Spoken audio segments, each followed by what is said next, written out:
ঠাকুর মা স্বামীজির শ্রীচরণে ভক্তিপূর্ণ প্রণাম জানিয়ে আজকের নিবেদন শ্রী শ্রী মায়ের কথা। স্বামী অরূপানন্দ, পর্ব 15। উদ্বোধনে ঠাকুরঘরের পাশের ঘরটির উত্তর ধারে মাদুর কিংবা কম্বল পাতিয়া দেয়া হইত। মা সকালবেলা ওইখানটিতে অনেক সময় বসিতেন, কখনো একটু জপ করিতেন পূর্বমুখ হইয়া বসিয়া।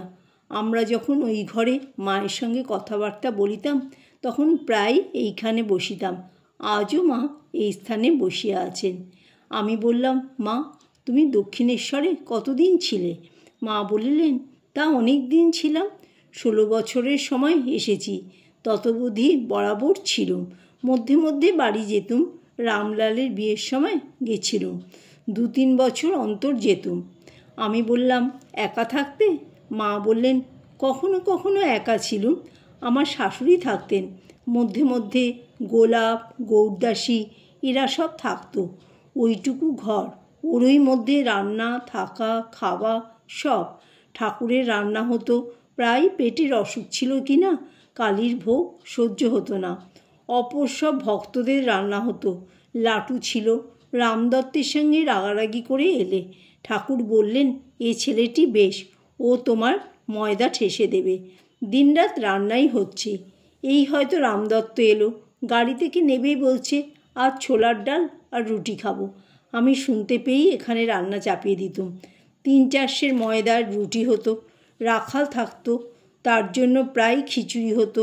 সুরেন মিত্তির মাসে মাসে ভক্ত সেবায় 10 টাকা করে দিত। বুড়ো গোপাল বাজার করত। নাচ, গান, কীর্তন, ভাব, সমাধি দিনরাতই চলছে। সামনে বাঁশের চাটাইয়ের বেড়া দেওয়া ছিল, তাই ফুটো ফুটো করে দাঁড়িয়ে দেখতুম। তাই তো দাঁড়িয়ে দাঁড়িয়ে পায়ে বাত ধরে গেল। যদুরমা বলে একটি ঝি কিছুদিন ছিল। এক বুড়ি আসতো, পূর্বে অসৎ ছিল, এখন বুড়ো হয়েছে, হরিনাম করে। একাটি তবুও আসছে, ওর সঙ্গে কথা কইতুম। একদিন ঠাকুর দেখে বললেন, ওটাকে এখানে কেন? আমি বললুম, ও এখন ভালো কথাই তো কয়, হরি কথা কয়, তাতে দোষ কি? মানুষের তো আর মনে সবসময় পূর্বভাব থাকে না। তিনি বললেন, ছি ছি, বেশ্যা, ওর সঙ্গে কি কথা? শত হোক, রাম রাম, পাছে কুবুদ্ধি শেখায়। এই ভয়ে তিনি ওসব লোকেদের সঙ্গে কথাটি পর্যন্ত কইতে নিষেধ করতেন। এত করে আমাকে রক্ষা করতেন। কামারপুকুরে একজন তাকে দেখতে এসেছিল। লোকটি ভালো নয়। সে চলে যাবার পর ঠাকুর বললেন, ওরে দে, ওখানটার 1 ঝোড়া মাটি ফেলে দে।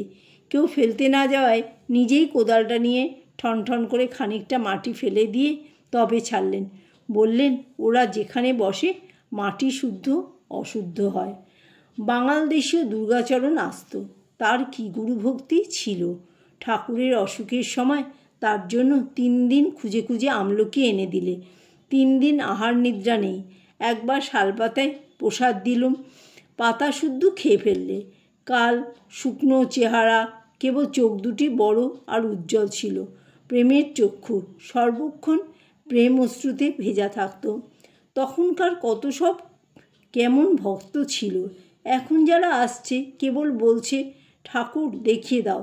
সাধন নেই, ভজন নেই, জপ তপ নেই।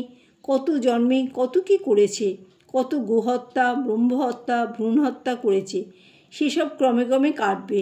তবে তো আকাশে 4টি মেঘে ঢেকেছে, ক্রমে ক্রমে হাওয়ায় মেঘটি সরে যাবে। তবে তো 4টি দেখতে পাওয়া যাবে। ফস করে কি যায়? এও তো তেমনি। ধীরে ধীরে কর্মক্ষয় হয়। ভগবান লাভ হলে ভেতরে ভেতরে তিনি জ্ঞান চৈতন্য দেন, নিজে জানতে পারে।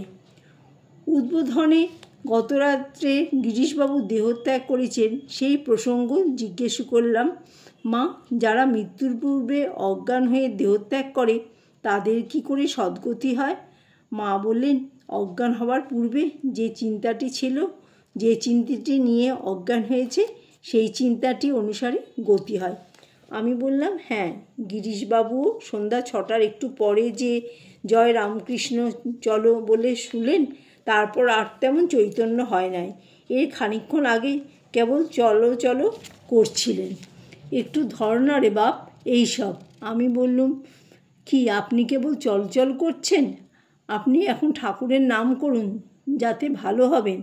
বার দুই আমি এই কথা বলাতে তিনি বললেন, তা কি আমি আর জানি না? আমি ভাবলুম, বাবা বুঝি ভেতরে ভেতরে হুঁশ রয়েছে। মা বললেন, যে চিন্তাটি নিয়ে অজ্ঞান হলো, যেন ওই চিন্তাটিতে ডুবে রইল। সব তার কাছ থেকে এসেছে, তার কাছে চলে যাবে। কেউ তার বাহু হতে, কেউ পা হতে, কেউ লোম হতে হয়েছে। সব তার অংশ। গৌরমা উপস্থিত ছিলেন। তিনি কথা প্রসঙ্গে বললেন, ঠাকুর আর দুবার আসবেন বলেছেন, একবার বাউল সেজে। মা বললেন, হ্যাঁ, ঠাকুর বলেছিলেন তোমার হুকুকলকে হাতে থাকবে। ভাঙা একটু পাথরের বাসন ঠাকুরের হাতে থাকবে। হয়তো ভাঙা কড়ায় রান্না হবে। যাচ্ছেন তো যাচ্ছেন, কোনো ভ্রুক্ষেপ নেই। লক্ষ্মী বলেছিল আমাকে তামাকটা করলেও আর আসছি না। তিনি হেসে বললেন, আমি যদি আসি তো থাকবে কোথা? প্রাণ টিকবে না। কলমির দল এক জায়গায় বসে টানলেই সব আসবে। বৃন্দাবনের রেল থেকে নামছি, ছেলেরা আগে নেমেছে। গোলাপ গাড়ি থেকে জিনিসপত্র নামিয়ে দিচ্ছে। লাটুর হুকোকলগুলো পড়েছিল, আমার হাতে দিয়েছে। লক্ষ্মী বলছে, এই তোমার হুকুকলকে ধরা হয়ে গেল।